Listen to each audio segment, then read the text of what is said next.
Bueno, ya se lo habíamos adelantado que tras un extenso y en algunos momentos áspero debate el día de ayer, las Comisiones Unidas de Hacienda y Educación despacharon el proyecto que elimina el lucro, el copago y la selección en los establecimientos educacionales. Para conversar sobre este tema, establecemos contacto a esta hora con el presidente de la comisión, con el senador Fulvio Rossi. Senador, ¿cómo está? Buenas tardes. Buenas tardes, muy bien, gracias. ¿Tú, Viviana? Muy bien, senador. Bueno, y interesados también en conocer los detalles. Fueron cerca de 450 y tantas indicaciones que se estuvieron analizando, muchos días de trabajo. ¿Y cuál es la evaluación que usted hace luego ya de terminar estos días en los cuales estuvieron sesionando la Comisión de Hacienda y Educación? Mira, Viviana, la verdad que se hizo un trabajo tremendamente riguroso. Yo en eso quiero reconocer que tanto los senadores de la nueva mayoría como también de la oposición pusieron lo mejor de sí, sus argumentos, sus convicciones, evidentemente con mucha pasión, porque este es un tema evidentemente que desata pasiones, es muy importante para Chile y por tanto es natural que muchas veces haya roce o haya momentos de tensión.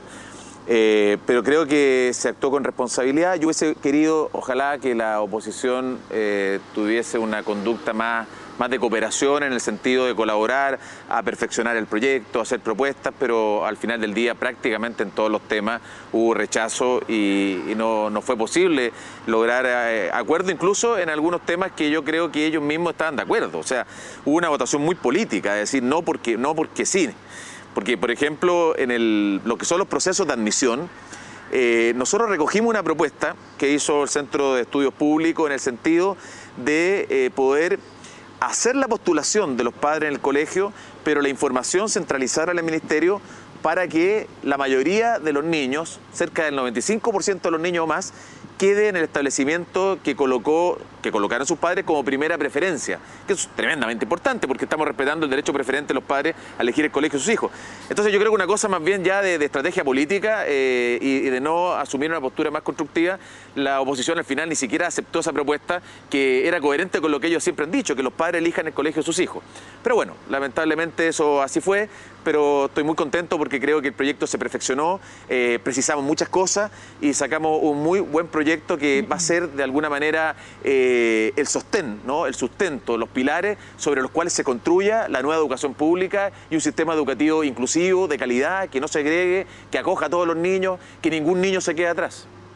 Senador, bueno, escuchamos ahí que usted hace un balance positivo de lo que ocurrió ayer, pero ¿qué cree usted que va a ocurrir cuando ya esto se analice por parte de los diputados? Porque ya escuchamos en días anteriores que habían ciertas diferencias, algunas de las modificaciones que se hicieron, muchos de ellos pertenecientes a la Comisión de Educación, sobre todo en temas como, por ejemplo, el arriendo, la selección, las entrevistas que podían tener los apoderados, los colegios con los apoderados. ¿Qué va a pasar con eso? ¿Qué cree usted que va a suceder en la Cámara? ¿Cree que van a estar los votos para que esto avance lo más rápido posible y no se vaya a la comisión mixta, que es uno de los temores que existe? Sí, muchos de los temas que plantearon con mucha fuerza los diputados los mantuvimos y los mejoramos. O sea, nuestros diputados, me refiero por ejemplo en el tema de la selección. Como llegó el proyecto a la Cámara, permitía, por ejemplo, que liceos, comillas, emblemáticos, de alto rendimiento académico, de excelencia académica, que tengan esa tradición, podían seleccionar el 100%. O sea, todos los alumnos, ¿no es cierto?, iban a ser de un gran capital sociocultural, con un alto rendimiento. Sin embargo, nosotros lo que hemos hecho es establecer que en casos excepcionales, por la característica del proyecto educativo, sea artístico, sea deportivo o de alto rendimiento académico, liceo emblemático, van a poder tener una cuota de selección del 30%. Pero el 70% restante, las 2/3 partes o más de la matrícula, van a ser niños común y corriente que van a entrar por un proceso transparente y aleatorio, por lo tanto se va a generar la inclusión y el efecto par va a quedar en evidencia. Es decir, los niños más aventajados con los niños menos aventajados, al final del día en esa mezcla todos se ven beneficiados. Por lo tanto, precisamos y mejoramos lo que es la selección en el Senado. Yo mencionaba el tema de los procesos de admisión, también lo mejoramos bastante en el Senado con esta fórmula que yo mencionaba recientemente. Hay otros temas que establecimos la sanción penal para el lucro. O sea, hoy día, si alguien distrae o sustrae, desvía recursos que están destinados a la educación para otros fines, va a recibir no solo la sanción administrativa o civil, sino que el Servicio de Impuestos Internos y la Superintendencia de Educación tienen que llevar los antecedentes al Ministerio Público. Y por si fuera poco, hemos establecido con claridad cuáles son los fines educativos para los cuales se puede usar la subvención y dejamos afecto a los fines educativos también los recursos privados que ingresan al establecimiento vía copago a través del financiamiento compartido. Senador. Así que desde esa perspectiva... Sí, de esa perspectiva, perdón, en respecto al lucro, no solo hay sanción, sino que también hay mucha fiscalización, contabilidad completa, cuentas corrientes únicas de los sostenedores para manejar justamente este tema. Así que la verdad es que creo que el proyecto en general ha sufrido modificaciones que son más bien favorables, salvo en el tema de la entrevista a los padres y apoderados, que evidentemente queremos sacarlo en la discusión en la sala del Senado el próximo martes y miércoles. Entonces usted entendería que algunos diputados, por ejemplo, manifestaran más bien su oposición a ese tema porque esto no había sido aprobado en la Cámara Baja. Y también se lo pregunto, por ejemplo, en el caso del arriendo. Sabemos ahí también las diferencias que hay al interior de la propia nueva mayoría. Muchos dicen que mantener esta posibilidad de arriendo, independiente que sean partes relacionadas, igual podría generar un cierto lucro encubierto. No, a ver, eso quiero descartarlo completamente. Arriendo en régimen, o sea, cuando el proyecto entre en vigencia plena, en régimen no hay arriendo entre partes relacionadas. Y eso es coherente con lo que nos han planteado nuestros diputados y nuestras diputadas. Efectivamente, hay una transición de 3 años después de que se transformen los establecimientos actuales en corporaciones educacionales sin fines de lucro, de 3 años para hacerse dueñas del establecimiento y por lo tanto pueden seguir arrendando, y de 6 años para los colegios de menos de 400 alumnos. Pero después de 3 o de 6 años, todos los colegios van a tener que ser dueños del establecimiento en un caso, o en el otro caso van a tener la posibilidad de entregar en comodato el establecimiento y solo van a recibir un estipendio por el uso de la infraestructura con fines educativos que corresponde a la tercera parte de lo que sería un arriendo a valores comerciales. Por lo tanto, simplemente lo que se está ahí retribuyendo es la mantención del inmueble y las mejoras. Por lo tanto, desde esa perspectiva yo creo que podemos dar tranquilidad. Por lo tanto, esta indicación debiese ser aprobada y debiese estar a la disposición. Yo espero que sea aprobada porque, como te digo, incluso te doy otro dato más. En el tema de la ley Zamudio había mucha duda porque efectivamente había una excepción respecto a la ley Zamudio apelando a la libertad de enseñanza. Nosotros hemos precisado que la libertad de enseñanza no puede ser utilizada como argumento para discriminar a un niño bajo ningún punto de vista, bajo ninguna circunstancia, incluyendo la orientación sexual o la identidad de género. Por lo tanto, creo que en general el proyecto ha sido más bien perfeccionado, pero yo asumo la molestia de los diputados porque ha faltado diálogo y conversación, como lo dije siempre. Debimos haber involucrado a los diputados en el proceso de discusión, de debate y de negociación de la nueva mayoría. Eso no pasó, fui minoría en ese aspecto y hoy día efectivamente lo que tenemos que hacer es generar un espacio de diálogo para transmitir tranquilidad respecto a los temas que estamos conversando con nuestros colegas de la Cámara. Senador, ¿y a usted le parece que dentro de esta gran reforma que planteaba el terminar con la selección, esté esta posibilidad en el 7% de los colegios particulares pagados?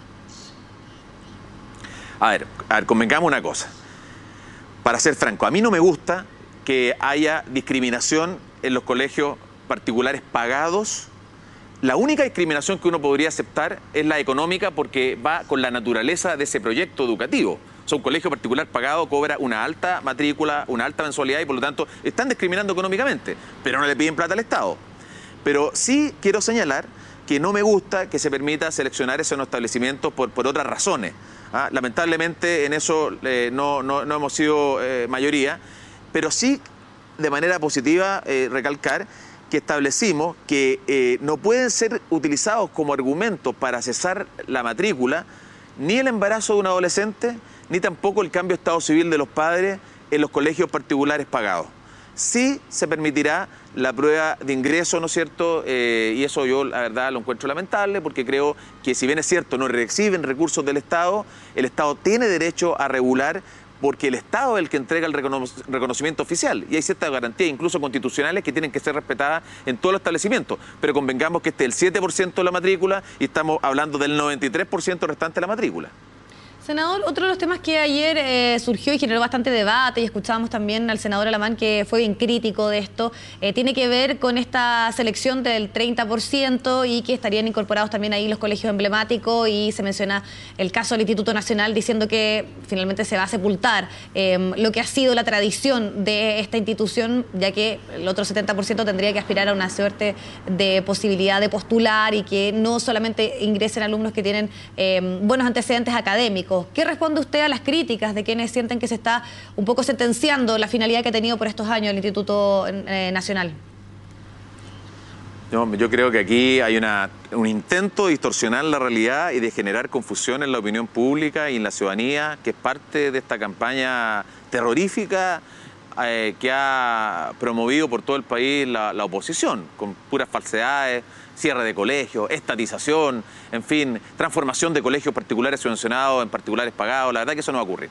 Pero este también es parte de esa campaña y faltan a la verdad, porque nosotros queremos que haya muchos liceos emblemáticos, queremos que haya muchos institutos nacionales, pero que sean emblemáticos por su excelencia académica y por la calidad del establecimiento y de su proyecto educativo, no por la preselección que yo hago. ¿Qué sentido tiene? O sea, ¿qué gracia tiene que a mí me vaya bien si yo selecciono alumnos, ¿no es cierto?, por decir algo, con 6.5 para arriba? Es evidente que nos va a ir bien. En cambio, la fórmula que hemos propuesto es bastante virtuosa, porque seleccionan un 30% por rendimiento académico, pero el 70% restante son niños que ingresan por un mecanismo transparente y aleatorio. Por lo tanto, se genera la inclusión que es positiva para el aprendizaje, como ocurre en todas las partes, en todos los lugares del mundo. Yo quiero decir que no solo en Finlandia, sino que en los países que lo hacen bien en materia de educación, no existe selección, no existe discriminación, menos existe segregación a través del copago, y tampoco existe lucro con recursos públicos. O sea, lo que estamos haciendo hoy día es que la educación chilena vuelva al camino, ¿no es cierto?, por el cual transcurrió durante más de 100 años y que nunca debió salir de ese camino, pero tuvimos, ¿no es cierto?, un periodo negro de nuestra historia en donde se legislaba en una junta con 4 personas y donde la ciudadanía no tenía ni voz ni voto. Y por tanto, eso es la anomalía. El experimento que se hizo con la educación chilena partió con Pinochet. Nosotros lo que estamos haciendo es terminar con esta anomalía a nivel mundial, porque el sistema chileno, en los términos que está, un sistema así no existe en ninguna parte del mundo. Y lo que creo que va a ocurrir es que generando las bases o los cimientos, como lo estamos haciendo, de un sistema inclusivo, vamos a poder ser muy eficientes cuando hablemos de educación pública en el mes de marzo, o cuando hablemos, por ejemplo, del Plan Nacional Docente, que es un proyecto que se avecina próximamente. Senador, usted toca el tema de la educación pública. En todo este debate de la reforma educacional siempre se habló, muchos señalaban que se debía haber partido por ahí al momento de hablar de las reformas educacionales en nuestro país. Ayer también se avanzó en aprobar una fuerte inyección económica. Y uno de los temores también que se manifestaron durante todos estos tiempos que se ha debatido el tema es que exista una fuga de los colegios municipales hacia la educación particular subvencionada, debido a que, como va a haber un aumento en este pago, en esta diferencia del copago más bien, pudiese en el fondo esto desfavorecer aún más a la educación municipal en nuestro país. ¿Qué le parece a usted esas dudas que han existido durante todo este tiempo que se ha generado este debate con respecto a eso? Mira, a ver, si uno quiere cambiar el sistema educativo, tú tienes que cambiar el modelo de incentivos que moviliza el sistema. Hoy día, el sistema actual chileno, heredado de Pinochet, con una oferta pública escasa y en general privatizado, que se mueve con las reglas del mercado, que no entiende la educación como un derecho social y que por lo tanto las reglas del juego la fija el particular. Ese sistema, la verdad, que debía ser cambiado si queríamos ser posteriormente eficaces para mejorar la educación pública o hacer otras modificaciones. Habiendo dicho eso, la inyección de recursos que establecemos en este proyecto de 500 millones de dólares anuales se suma a los recursos cuantiosos que van a ingresar por incremento de la subvención general, por la creación de un aporte de gratuidad que van a recibir todos los colegios públicos, porque todos son gratuitos, y además la subvención para los estudiantes de clase media que corresponden al tercer y cuarto quintil. Por lo tanto, la educación pública va a recibir una tremenda inyección de recursos para mejorar infraestructura, para poder mejorar los procesos pedagógicos, y por si eso fuera poco, vamos además a cambiar el modelo de gestión. Vamos a desmunicipalizar, creando un sistema que dependa del Estado, pero que sea descentralizado y que se especialice en educación. Por lo tanto, vamos a tener más financiamiento y una mejor gestión, y vamos a recuperar la educación pública. Por lo tanto, usted no ve esos temores de quienes planteaban de que se podría dar esta posibilidad de que al disminuir el copago, muchos de esos niños que están en la educación pública se vayan a la particular subvencionada. Y también me gustaría partir de eso... Es un temor, es un peligro, pero por eso como está este peligro, porque al finalizar el copago, ¿no es cierto?, porque efectivamente hoy día hay 70% de los colegios gratuitos, considerando los públicos más los particulares subvencionados que no cobran copago, vamos a llegar al 93% de gratuidad al fines del gobierno de Bachelet. Por lo tanto, efectivamente, la duda que tú planteas, la inquietud es válida. Por lo mismo que estamos invirtiendo recursos y estamos desarrollando un plan para poder fortalecer la educación pública. Senador, usted también aludía a otro de los temas que ha estado fuertemente en el debate, que tiene que ver con la sensación de muchos padres y apoderados que sus instituciones no van a poder responder a esta exigencia. Hemos visto también que muchos de ellos se han movilizado. Y está ese temor. También muchos sienten que hay una cierta confusión, no tienen muy claro finalmente los cambios que va a implementar esta reforma educacional. ¿Usted les puede asegurar a ellos que esas instituciones no debiesen cerrar, dado estas modificaciones que se aprobaron luego de esta discusión, de estas cerca de 450 indicaciones que se discutieron durante esta última semana? Mira, las indicaciones, yo quiero decir, Viviana, que son tremendamente pro-sostenedores. O sea, fíjate, yo te pongo un ejemplo. Un sostenedor que tiene un colegio crea una corporación educacional sin fines de lucro en la cual él es presidente del directorio y va a recibir una remuneración por la gestión en ese establecimiento, una buena remuneración. Pero además, él mantiene el inmueble, ¿no es cierto? Mantiene la escuela en la propiedad de la corporación, no va al Estado, a la corporación de él. Además de recibir esa remuneración, el Estado le paga el colegio a valor comercial. Por lo tanto, él, todos esos recursos, va a poder invertirlo y rentar y hacer negocio en otros ámbitos. Nosotros no estamos diciendo, ¿no es cierto?, que el mercado no sea bueno para asignar recursos en otros ámbitos, ¿no es cierto?, de la economía. En la educación no funciona, ni siquiera en Estados Unidos. Por lo tanto, el sostenedor va a estar muy tranquilo y las condiciones son muy ventajosas. Por lo tanto, es muy difícil pensar que con estas condiciones tan ventajosas para ellos, algún sostenedor vaya a querer cerrar su colegio o salir de la educación. Senador, para finalizar, me gustaría también que usted me comentara un análisis más bien político, porque también vimos muchísima pugna entre usted y algunos sectores de la democracia cristiana. Recordemos el momento que, por ejemplo, estuvo esta discusión cuando usted señaló que finalmente la democracia cristiana estaba más bien defendiendo el negocio o los intereses que tenía en la educación. Todo eso ya quedó atrás, se vio superado, y se lo pregunto porque también una de las imágenes que podríamos decir que llamó la atención ayer es que estaba el ministro Izaguirre, justamente estaba flanqueado por usted y el senador Walker, que durante muchas de las sesiones que vimos de lo que fue la Comisión de Educación hubo bastantes impases y se mejoraron las relaciones. ¿En qué quedó toda la situación que se dio? Mucha gente dirá, bueno, ¿y por qué tanta disputa, tanta tensión, tanta pelea, polémica? Creo que esa pelea que dimos, con convicción y con pasión por la educación chilena, dio su fruto. Porque efectivamente hoy día hemos movido la frontera. Quizá hace 3, 4 meses yo no era tan optimista, pero logramos llegar a un acuerdo que tiene la virtud de que mantiene indemne el corazón de la reforma y los objetivos de la reforma. Por lo tanto, si bien es cierto, quiero reconocer que todos actuamos con generosidad, las concesiones que hubo que hacer en este proceso de entendimiento, de negociación, las hicimos todos, pero sin desvirtuar los objetivos del proyecto. Y por eso que tuvo valor la pelea que dimos. O sea, no es una pelea en vano. Y es más, yo te quiero decir que el hecho que yo planteara que correspondía que presidiera yo la comisión fue muy importante, porque logramos modificar varias cosas.